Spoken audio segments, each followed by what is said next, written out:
Happy Women's History Month, everybody. I know. The month of March is now over, rendering us completely incapable of celebrating women at all.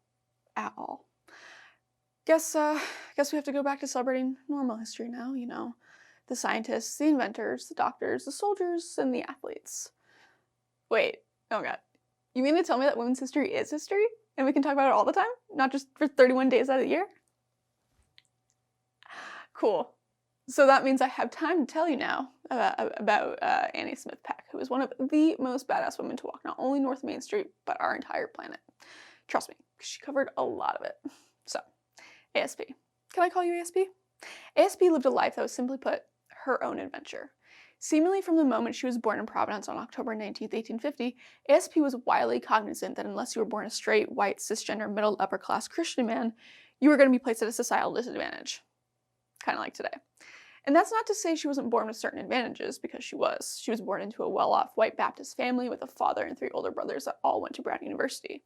But ASP is living, dead proof, that being a legacy is not an automatic entry into an Ivy League school. For example, today you have to score near perfect, if not more than perfect test scores, demonstrate your ability to give up your social life by dedicating 25 out of 24 hours of your day to your studies, and at the very least, be willing to shell out a cool half mil to Rick Singer and pretend you know what the hell a coxswain is. Despite being denied admission to Brown University on the basis of sex, ASP lived a remarkable life that Brown would have been proud to exploit for their alumni magazine. See, ASP was what some report cards would note as having a strong personality, which, for women during her time, and today, just meant she spoke up when she noticed double standards. So all the time. For example, when she began mountain climbing in her mid-40s, society still looked down on women who wanted to wear pants, which, for her and many women of her time, made absolutely no sense. For her, wearing pants on a mountain wasn't a fashion statement. It was simply the most practical option for safe mountaineering. And if it were about being a fashion statement, she would have found whoever had the audacity to invent those gross REI zip-off pants and told them to knock that off. In addition to this, she was an outspoken advocate in the women's suffrage movement, and also had a pretty good knack for saying things that just made a whole lot of sense. Like, a woman who has done good work in the scholastic world doesn't like to be called a good woman scholar. Call her a good scholar and let it go at that. Tracking the figures given for Mount Huscarron by the triangulation, I have climbed 1,500 feet higher than any man in the United States. Don't call me a woman mountain climber. I first met Annie Smith Peck a couple years ago while I was attending Rhode Island College. I was curious to know who else had attended the school, so I did what any good history student would do. I went to Wikipedia. And because Wikipedia is Wikipedia, I know that you can't actually trust the website to tell you the whole truth. So I use the citations within her page. It's a hack. And lo and behold, ASP didn't actually attend Rhode Island College. She attended the institution it began as, a teaching school known as the Rhode Island State Normal School. But let me tell you, there is nothing normal about Rhode Island. That joke never gets old. So anyway, ASP attended the Rhode Island State Normal School, not because she wanted to, but because she felt it was her only option. For her, there was nothing in this world that could have fed her curiosity like a university could, and at the time, the State Normal School wasn't considered a college. So, yeah.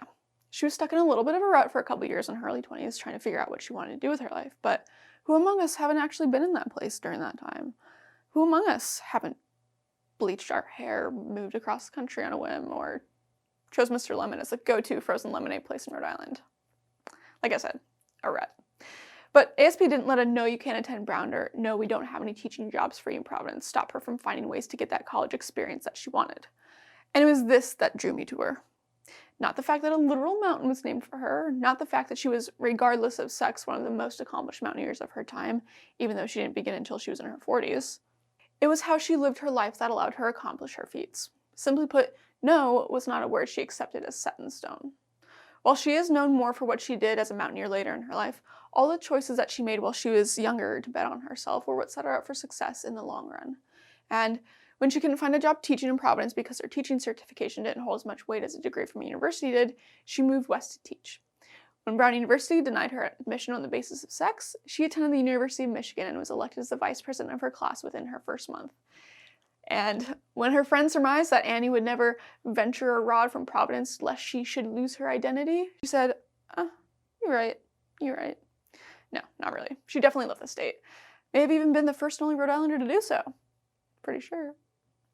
Of course, no one is born with the innate ability to not give a Providence rat's ass about what others think about them, not even ASP. But there seemed to be a shift in her mindset when she was teaching in Michigan in her mid-20s. Maybe she's born with it. Maybe it's the Midwest.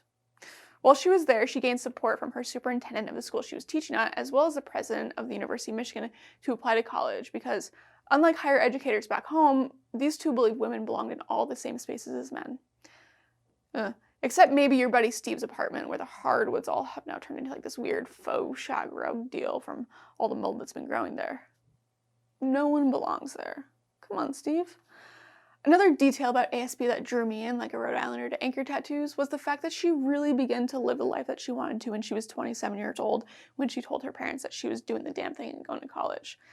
And I don't know if you've been that age lately, but as somebody who is so freshly 27 that she still hasn't replied to all the birthday wishes on Facebook yet, I'm so sorry. It is exhausting. In fact, I'd like to have a personal word with whoever decided to invent 27 because I'm really not having a great time. Look, it takes a lot of mental energy to reconcile with the fact that 30 is only 3 years away. But thank God I found this effective coping strategy. It's called skipping therapy and listening to podcasts instead. Which, to be clear, is not my recommendation for everybody. It's just that I'm the exception and rules don't apply to me. Anyway. There's this one podcast I listen to more than my recent thoughts somehow, and it's called Your Brain. It's hosted by Harvard law grad turned master confidence coach Kara Lowenthal.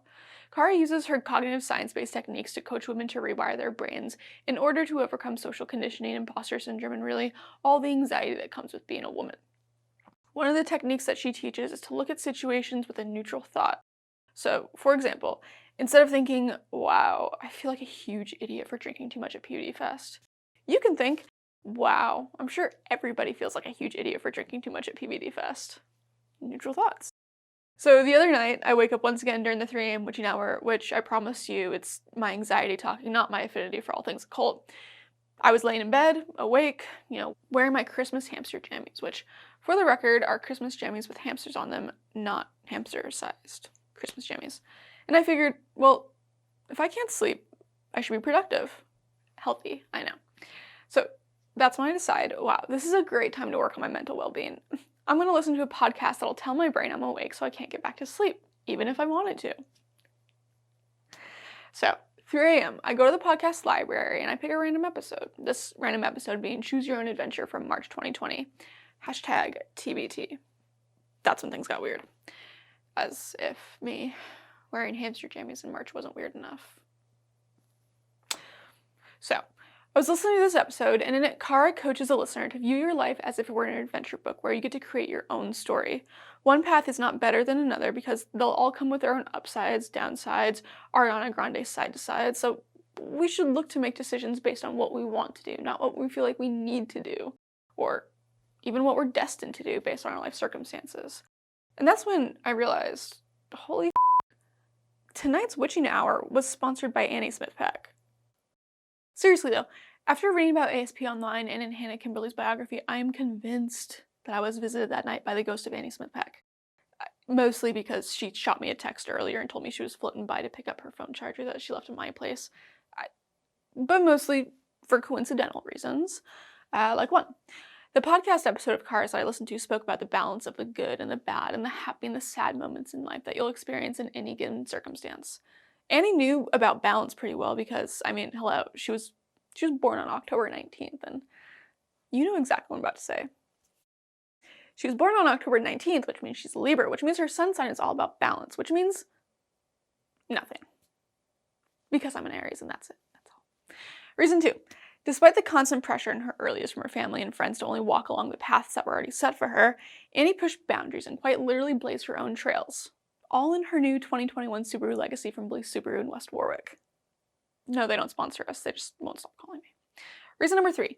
Kara talks in her episode about the importance of writing your own story by living intentionally and making decisions based on what you want. And well, isn't it convenient and perfectly fitting for my narrative that Annie Smith Peck quite literally wrote her own story throughout her entire life. I'm talking from her teenage years to her death was Annie Smith Peck intentional about keeping a record of her life. And despite the fact that she was playing Where in the World is Annie Smith Peck most of the time, ASP made sure to have her photographs, ephemera, journal entries, and letters all in one safe space for a biographer to use after she had passed. Letters I will point out that she received, but also the ones that she had written, because she requested them returned to her so she could have a complete correspondence. Like, damn, that girl wanted her receipts. Okay, so, wrapping up, folks. What did we learn today? 1. Zodiac is real because I never went to church. 2. R.I.P. Annie Smith Peck, you would have loved Subaru. And 3. When you screenshot our texts, it's an invasion of my privacy, but when I do it, it's for my biography. They're different. Annie Smith Peck at her core was a force of nature, and her story is just an example of one thing that can happen when you're living your life when you have a say in it. You have the pen in your hand to write your own story. And wait, they still make pens? The point is, do the things in your life that excite you, do the things in your life that scare you, and do the things in life that you couldn't see yourself doing a year ago. Believe that you can do those things and opportunities will appear because you'll be letting yourself look for them. Now, if you'll excuse me, I'm scheduled for my 4th personal crisis this month, and I have to go prepare my Kleenex.